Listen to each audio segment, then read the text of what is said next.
Salut et bienvenue dans cette nouvelle vidéo. Aujourd'hui, on va parler de Photoshop et de Lightroom. Je vais essayer de vous expliquer dans quelle situation on va utiliser Photoshop, dans quelle situation on va utiliser Lightroom, à quoi servent vraiment ces logiciels, puisque c'est souvent une question que se posent les gens qui font de la photographie. Alors je le précise, mais ce sont deux logiciels de retouche photo, et donc en termes de retouche photo, on peut se demander justement quel logiciel on va utiliser et lequel est le meilleur. Et tout simplement, je vais déjà donner un élément de réponse dans cette vidéo dès maintenant, c'est que ces deux logiciels peuvent fonctionner ensemble et ils ont chacun des avantages et des inconvénients, et c'est ce dont on va parler ici. Alors déjà, je vais parler de Photoshop. Photoshop, c'est le logiciel le plus connu des deux. C'est un logiciel qui permet d'éditer des photos, de retoucher des photos, mais également de faire beaucoup d'autres choses. C'est pas seulement un logiciel de retouche photo on peut faire du dessin, de la peinture numérique, on peut faire toutes sortes d'œuvres graphiques, donc du graphisme à proprement parler, on peut créer des supports de communication avec, des affiches, des flyers, on peut faire du web design avec, donc on peut faire énormément de choses, mais également de la retouche photo. Et c'est un logiciel qui est justement très bon en retouche photo. Et le truc, c'est qu'on va pouvoir faire en retouche photo quasiment tout ce qu'on veut. C'est un logiciel très puissant, il est très bon pour ça. On va pouvoir aussi bien mettre une photo en noir et blanc ou retoucher ses couleurs, retoucher ses contrastes, etc. Et on pourra également faire des choses beaucoup plus avancées, par exemple retirer un personnage sur une photo, masquer un élément, faire des photomontages, par exemple prendre un personnage sur une image, un personnage sur une autre photo, les incruster ensemble dans un nouveau décor. Donc on va pouvoir faire quasiment tout ce qu'on veut en termes de retouche d'image. Donc c'est un logiciel très puissant et c'est peut-être le logiciel le plus puissant en termes de retouche photo.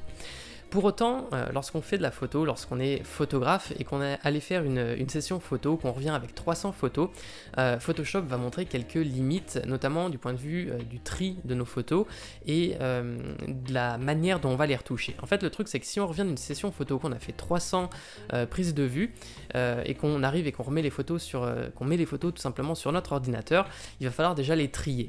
Photoshop ne permet pas de trier des images, donc pour trier les photos, soit il faudrait qu'on utilise un autre logiciel, soit il faudrait qu'on utilise tout simplement l'interface de l'ordinateur qu'on a, donc un lecteur d'images tout simplement qui va nous permettre de regarder nos photos, éventuellement de supprimer des plus mauvaises. Mais par contre, pour les trier, c'est pas forcément pratique d'utiliser directement par exemple le Finder sur Mac ou je sais plus comment ça s'appelle sur Windows, mais tout simplement l'interface Windows pour trier ses photos, etc. C'est pas hyper pratique. Et ensuite, chaque fois qu'on va vouloir modifier une photo qui nous plaît dans Photoshop, par exemple si on a sur 300 photos, qu'il y en a une dizaine qui nous plaisent vraiment bien et qu'on a envie de les retoucher pour qu'elles soient tout simplement encore mieux, et ben on va devoir créer un fichier Photoshop à chaque fois, ce qui peut être assez volumineux, surtout si on a pris des photos qui sont grandes, parce que notre appareil photo nous le permet. Donc on va se retrouver avec des fichiers très volumineux et on va devoir les retoucher une par une en plus, parce que des fois ouvrir 10 images dans Photoshop c'est un peu compliqué, surtout quand elles sont grandes et qu'on a commencé à mettre plein d'effets dessus, ça peut être assez lent selon l'ordinateur qu'on a, donc c'est pas forcément très pratique. Et puis on va retoucher ces 10 images, mais admettons qu'on en ait une cinquantaine d'autres qui nous plaisent bien et qu'on aimerait retoucher rapidement, ça va être compliqué. On peut faire des traitements par lot sur Photoshop, mais c'est-à-dire en fait simplement appliquer par exemple un même preset de réglage à une série de photos. Mais c'est vraiment, ça va se faire de manière automatique, et si on se rend compte par exemple que le réglage est trop forcé sur une image, on va devoir rouvrir chaque fichier indépendamment, etc. Honnêtement, c'est pas pratique du tout de traiter beaucoup d'images dans Photoshop. Photoshop, c'est fait pour traiter une image à la fois en profondeur, mais pas pour traiter beaucoup d'images rapidement. Et c'est là que Lightroom va intervenir, puisque Lightroom, c'est un logiciel qui est paru plus récemment que Photoshop. Il est arrivé, il me semble, vers 2007, quelque chose comme ça. Et c'est un logiciel qui va nous permettre dans un premier temps de trier et de cataloguer nos photos. Et ça, c'est une fonction hyper intéressante, puisque c'est quelque chose que Photoshop ne sait pas faire. Donc qu'est-ce qu'on va faire en fait quand on revient d'une session photo? Et bien grâce à Lightroom, on va pouvoir directement mettre nos images dans le logiciel, donc on va pouvoir les classer et faire un système de documents, donc de documents imbriqués comme on le ferait sur l'interface de notre ordinateur.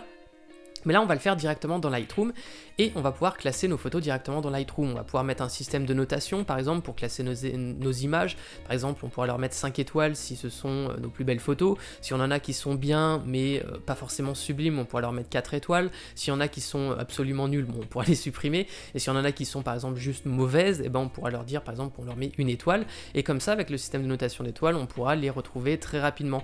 On pourra également mettre un système de mots-clés ou tout simplement mettre des marqueurs sur les photos, etc. pour tout simplement les trier. Donc à partir du moment où on fait beaucoup de photos, Lightroom va vraiment permettre de trier toutes les photos et donc de les retrouver plus facilement, et ça c'est vraiment un bon point puisque Photoshop ne sait pas le faire.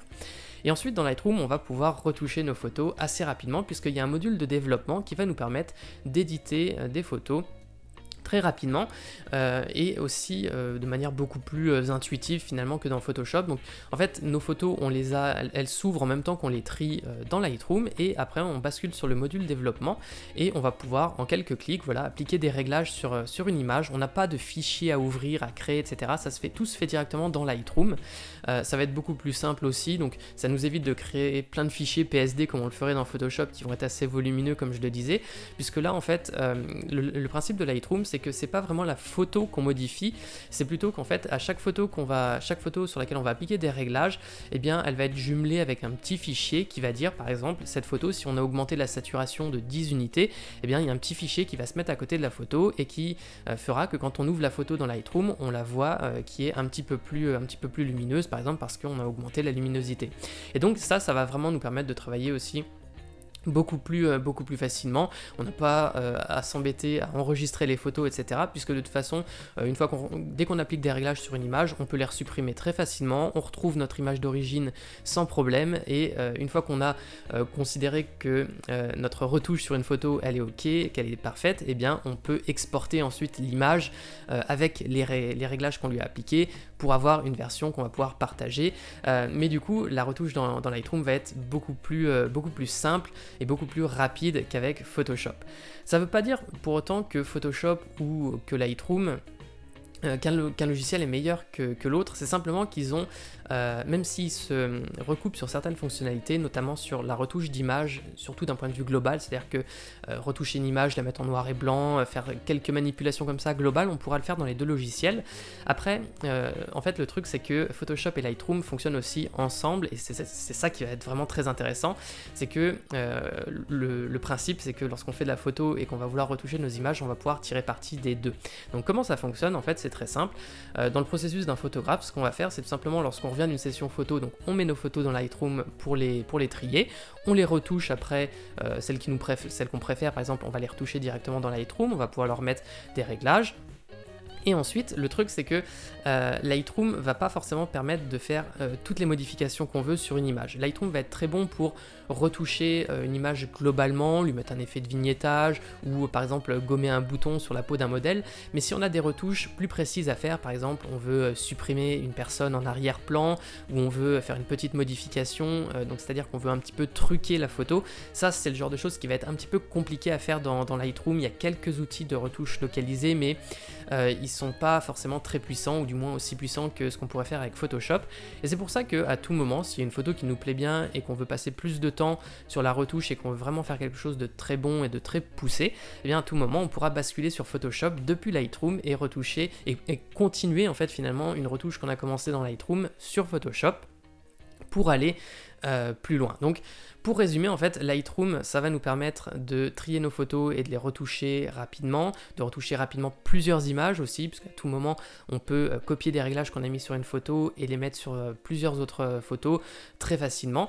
Et Photoshop va plutôt nous permettre de retoucher en profondeur quelques images, mais souvent, de toute façon, quand on va aller sur Photoshop, ça va nous prendre aussi plus de temps de retoucher une seule photo, puisqu'on va devoir être précis, on va devoir utiliser peut-être plusieurs outils de retouche localisés. mais ça va nous permettre d'aller plus loin sur une retouche en particulier. Donc vraiment les deux logiciels vont fonctionner ensemble et on peut en tirer parti, voilà, en tirer profit, pardon, on peut tirer profit des deux logiciels. Ce qu'il faut savoir aussi, c'est qu'aujourd'hui il n'y a plus besoin de choisir si on va acheter Photoshop ou Lightroom, puisque en fait donc Photoshop et Lightroom se louent, donc on les obtient par un abonnement, et le moyen le moins cher d'obtenir Photoshop, c'est tout simplement d'obtenir Photoshop et Lightroom à la fois. À l'heure où je fais cette vidéo, pour avoir Photoshop et Lightroom, ça revient à 11 ou 12 euros par mois à peu près, alors que si on voulait Photoshop tout seul, ça nous reviendrait à une vingtaine d'euros par mois. Donc c'est même moins cher d'avoir Photoshop et Lightroom à la fois plutôt qu'un seul des deux logiciels. Donc il n'y a pas besoin de choisir à l'achat entre guillemets entre ces deux logiciels, il suffit juste ensuite de choisir lequel on va utiliser au moment où on va s'en servir.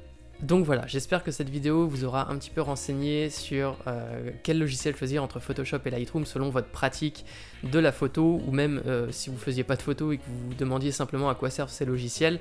J'espère que vous serez un petit peu mieux renseigné pour comprendre lequel choisir.